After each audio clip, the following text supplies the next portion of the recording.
Bonjour à toutes et à tous. En vous abonnant à Blast, vous avez choisi de faire vivre une information indépendante, libre de toute pression politique et économique. Cette liberté que nous avons, nous vous la devons. Grâce à vous, nous pouvons continuer à produire des contenus qui sont tous en accès libre. Connaissez-vous un autre média dont les abonnés et les donateurs contribuent à offrir des éclaircissements sur les soubresauts du monde, des enquêtes, des tribunes, des émissions historiques ou des longs entretiens avec des écrivains ou des philosophes pour celles et ceux qui n'ont pas les moyens de payer pour s'informer. Blast est financé essentiellement par ses abonnements, ses dons et ses parts sociales. Sans publicité, sans grand groupe financier derrière nous. Chaque contribution compte. Et justement, si nous sommes obligés de faire cette vidéo aujourd'hui, c'est que nous sommes dans une situation compliquée. Nous nous développons, nous gagnons en surface et en notoriété, tout est immédiatement réinvesti dans l'outil de travail, principalement en création d'emplois, mais nous restons très fragiles. Nous observons, depuis la rentrée, qu'un grand nombre d'abonnements ne sont plus honorés, essentiellement parce que les cartes bleues ont expiré et que les moyens de paiement ne sont plus à jour. Vous êtes beaucoup à nous l'avoir écrit, à nous dire que vous ne vous êtes pas rendu compte, dans certains cas, depuis plusieurs mois, que ces moyens de paiement n'étaient pas à jour. Cela représente des montants conséquents sur lesquels Blast n'a pas pu compter. Ces manques pèsent sur notre campagne présente et nous mettent en danger sur le moyen et le long terme. Si vous m'écoutez et si vous êtes dans ce cas, il faut s'il vous plaît remettre votre carte bancaire à jour. C'est vrai pour les abonnements, mais aussi pour les dons mensuels défiscalisés. Nous avons envoyé des mails aux personnes concernées. Certaines et certains ont déjà régularisé leur situation. Quelques-uns, rares, nous ont expliqué reprendre ces virements quand ils le pourront. Mais vous êtes encore nombreux et nombreux à ne pas avoir vu passer ces mails et à ne pas avoir conscience de cette situation. D'où ce message. Chaque abonnement ou don régulier renouvelé est une force pour continuer à produire de l'information et du savoir, pour continuer à participer à cette guerre de l'information. Car même si on n'est pas belliqueux à Blast, face à la désinformation orchestrée par les médias d'extrême droite, face à leur infusion dans le paysage audiovisuel, c'est vraiment de guerre qu'il s'agit. We're gonna win so much. We're gonna win at every level. On l'a vu avec l'élection de Trump. Twitter, les réseaux sociaux, les youtubeurs fachos, Fox News, tout un réseau de petits et de grands soldats de la désinformation se sont mis au service du président Orange. Comme beaucoup de grands médias, et je pense surtout au Washington Post racheté par Jeff Bezos, ont joué la carte faisandée de la fausse neutralité, la situation est très vite devenue catastrophique. Il y a des tas de raisons économiques et politiques à l'élection de Trump, mais la première des raisons est la défaite cuisante du journalisme. Dans tous les États où Trump a gagné, ses électeurs n'ont pas eu accès à une information libre et indépendante. Ce facteur, plus le fait notable que les écoles et les universités ne produisent plus de programmes scolaires fédéraux, interdisent les livres, préfèrent le créationnisme à la théorie de l'évolution de Darwin, ont fait le reste. On créé une voie royale pour le milliardaire autocrate et sa suite. C'est ce que nous expliquait d'ailleurs l'écrivain américain Richard Zimler récemment. Et ça doit nous faire réfléchir. Vous savez aussi bien que nous que le paysage médiatique actuel est extrêmement polarisé. L'extrême droite dispose de puissants relais, de ressources financières considérables et elle véhicule une information souvent biaisée et orientée. Elle assomme nos cerveaux fatigués de propagande réactionnaire, inégalitaire, distillant un venin raciste. Quand j'ai vu cette semaine que Bolloré, Arnault et 9 autres milliardaires ou millionnaires rachetaient l'ESJ, l'École supérieure de journalisme, la plus vieille école de journalisme de Paris, avec une publicité vantant une formation de référence,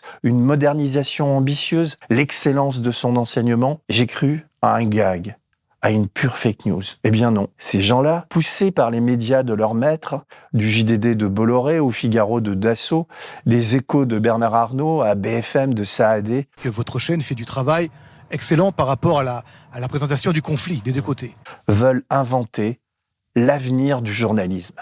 C'est super flippant. Ils ont les pépettes, je veux dire, ils ont l'argent, ils ont les profs. J'imagine déjà Pascal Praud en rombière d'honneur. Ça va! C'est insupportable votre attitude! Et Philippe de Villiers en conférencier ultime. La liberté d'expression est en perdition, mais il y a Canal+, C8, CNews, Europe 1, etc. Ils ont le programme, pas d'autre alternative que le libéralisme et la lutte contre l'immigration. Ils ont leur candidat, disons de Le Pen à Attal. Pourquoi rachètent-ils cette école? Posons-nous sérieusement la question pour nous envoyer un message. Ils sont sans gêne et veulent boucler la boucle. Ne plus s'emmerder avec des empêcheurs de penser en rond. Ils fabriquent leurs petits soldats de la bavasse et du papier aimablement torché. C'est du circuit court. On laisse pousser, on forme, on récolte, on envoie sur les écrans. Elle a pris le coup de main pour respecter machinalement les portions.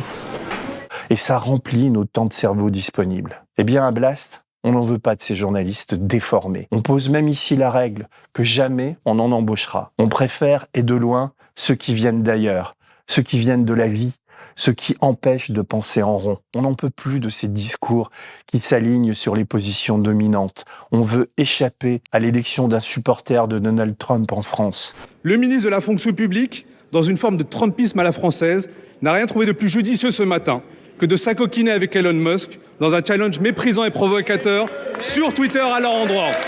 On veut pouvoir continuer à dire et à montrer qu'Israël colonise les territoires du Moyen-Orient et mène une politique génocidaire à Gaza. Et encore une fois, n'inversez pas la réalité. Nous ne sommes pas des militants, nous sommes des journalistes, avec pour seule ambition de mettre un peu de mesure et de rationalité dans un univers saturé de boniments et de bonimenteurs, de racolage et de racoleurs, de haine recuite et de passion identitaire. Pour ceux qui ne sont pas encore abonnés ou donateurs, je vous rappelle que Blast est en campagne jusqu'au 31 décembre, date à laquelle vos dons ne seront plus défiscalisables en 2024. On vous réserve encore des surprises jusqu'à la nouvelle année. Un rappeur masqué, un historien vénère, un habile fabricant de petits formats animés. La rédaction est plus que jamais sur le pont.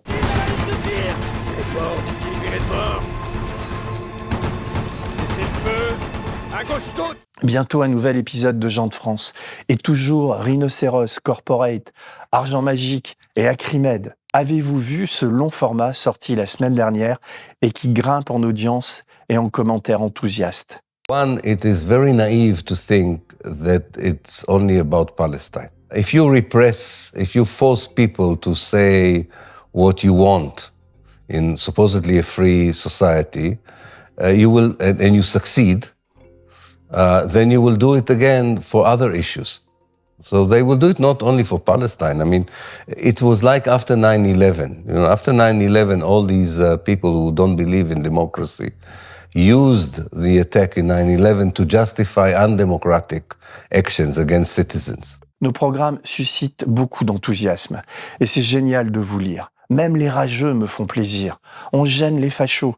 C'est comme une médaille leurs insultes. Bon, là, c'est le moment à la fin où je me répète. En nous soutenant, vous contribuez à financer une information libre, accessible à toutes et à tous, qui touche donc des millions de personnes chaque mois. On va dépasser en début d'année prochaine les 300 millions de vues sur YouTube depuis notre création. C'est extraordinaire, jamais on n'aurait pu y croire. Nous nous battons pour peser dans la bataille médiatique, tout en restant indépendants, coûte que coûte. Et ça ne dépend que de vous et de votre soutien. Alors allez-y, n'hésitez plus. Pour celles et ceux qui paient des impôts, 100 € donnés à Blast vous coûtent en réalité 34 €.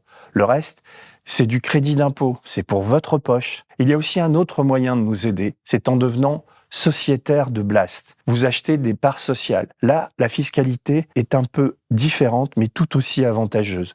Vous donnez 100 € et vous en récupérez 50 en crédit d'impôt. Et vos fonds sont placés au minimum 5 ans à Blast. Faites le calcul, c'est bien plus avantageux qu'un livret A. Et vous pouvez participer ainsi au développement de Blast. N'oubliez pas que nous sommes une coopérative, plus exactement une entreprise solidaire de presse d'information. C'est pour ça que nous pouvons défiscaliser. Tous ces fonds recueillis sont réinvestis dans notre outil de travail, dans les loyers, on va déménager bientôt, dans le matériel, il nous faut un nouveau studio de tournage et des bancs de montage, et bien sûr dans les salaires. Merci sincèrement à toutes les personnes qui, par leur financement et leur relais, leur partage, font exister Blast. Merci de votre engagement à nos côtés. Merci de ne rien lâcher, comme nous. Allez, salut. Petit post-scriptum destiné aux amis de Thierry, qui sont nombreux cette semaine à nous faire des dons. Thierry est un vieil ami de Blast qui est parti vers d'autres cieux. Il nous aimait beaucoup et a demandé à ses potes d'oublier les fleurs mais de faire des dons à Blast. Donc merci à Thierry et merci à ses amis. Ça nous touche beaucoup. Allez, cette fois pour de bon, salut et à bientôt.